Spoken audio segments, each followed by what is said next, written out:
The conductor and composer Eva Jessye is perhaps one of the lesser-known figures of the Harlem Renaissance. Born in Coffeyville, Kansas in 1895, her published poetry appeared in Negro Poets and Their Poems in 1923, alongside other young writers like Claude McKay and Langston Hughes. By the mid-1920s, she was teaching music and writing for the Baltimore Afro-American, one of the country's leading African-American newspapers.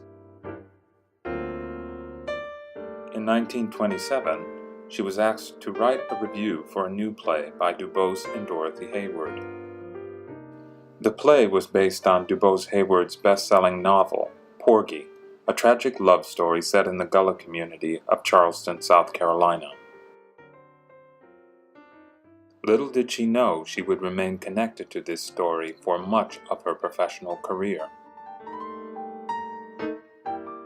The same year she covered Porgy for the Baltimore Afro-American, Jessye published her first book of folk music entitled My Spirituals. The book contained Jessye's original poetry, anecdotes about her grandmother's experiences in slavery, and simple arrangements of spirituals meant to be played and shared by the whole family. Around this time, Jessye took over as conductor of the Dixie Jubilee Singers.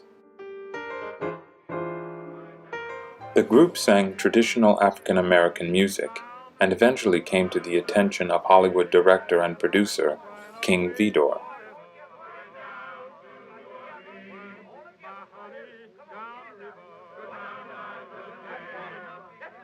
Though the film was a success, Jessye and Vidor were often at odds about what he considered authentic. After the success of Hallelujah, she changed the name of the group to the Eva Jessye Choir, but soon the Depression hit, and Jessye worked hard to keep the group afloat.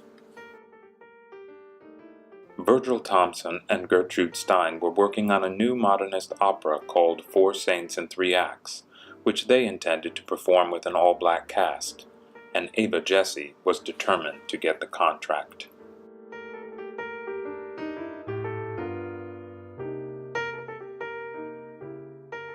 Virgil Thomson started his frantic search to find singers for the production.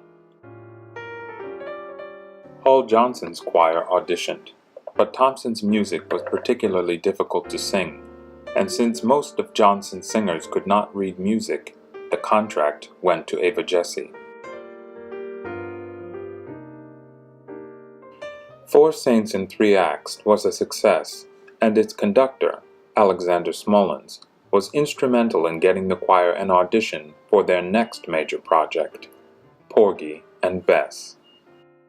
George and Ivor Gershwin were adapting the Haywards' play into a new American opera. It would require a large chorus to handle the sweeping score. The opera turned out to be George Gershwin's most enduring work, and Eva Jessye won critical praise for her choir. Eva Jessye and Alexander Smollins remained connected with Porgy and Bess through two major revivals in the 1940s and 50s. After George Gershwin's untimely death at the age of 38, they felt it was their duty to maintain the integrity of his masterpiece. During the late 1950s and early 60s, folk music and spirituals played a major role in the American Civil Rights Movement. The Eva Jessye Choir toured the South and sang at major civil rights marches. In 1963, they were the official choir of the March on Washington, where Martin Luther King Jr. made his famous "I Have a Dream" speech. It was perhaps the crowning achievement in her career interpreting and composing African American music. The keynote is democracy.